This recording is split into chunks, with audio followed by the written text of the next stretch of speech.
In Dead Space 1, you played as a space miner, A dude named Isaac Clarke, who is an engineer, and then you had to take your Tonka power tools. which in the future are guns that shoot projectiles at zombified space aliens. And you are sent out to rescue this ship called the Ishimura, which is having some sort of problem, a space problem.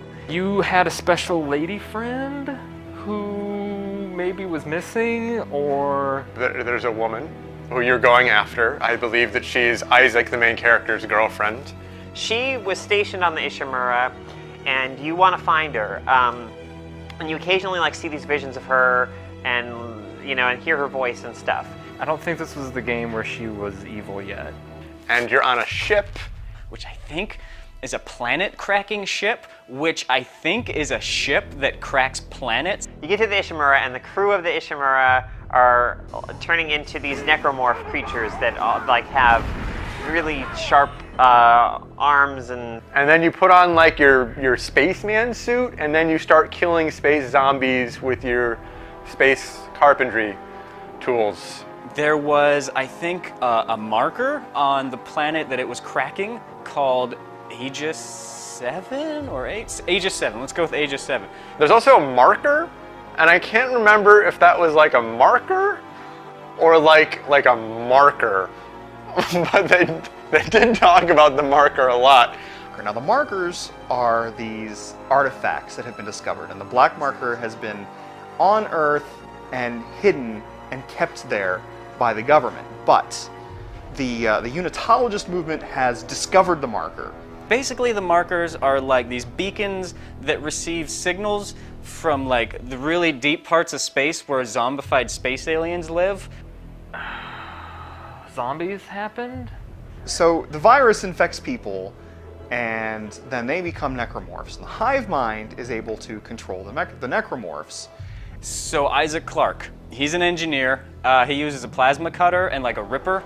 You find out that your girlfriend is dead, I think, or at least the chapter letters, the first letter of each chapter spells out that your girlfriend is dead.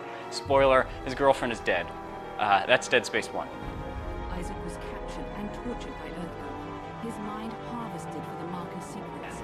So in Dead Space 2, you're on another ship.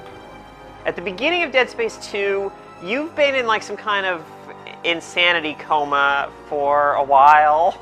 The difference is that he's not on the he is on the Ishimura for a small part of Dead Space 2, but for most of Dead Space 2, he's on Titan, I think, which is one of one of Jupiter's moons. And they're different space zombies, but this time you're crazy. I don't really remember how the story went, but there was a part where Isaac was stomping on space zombies. And you're in a medical facility,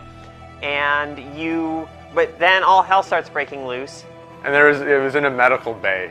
So he was doing surgery, you could say, with his boot. He goes to a shopping mall and a train station, and I want to say he goes to a Unitology church. You learn all about Unitology, which is this religion that worships the markers. So, and we already, it's pretty much entirely clear at this point that the markers are what causes the necromorphs. So markers are just these big, ugly obelisks that magically show up in the Gulf of Mexico for no reason. So that's a weird religion to start. Then towards the end of the game, there was a part where for some reason you had to stick a thing in your face.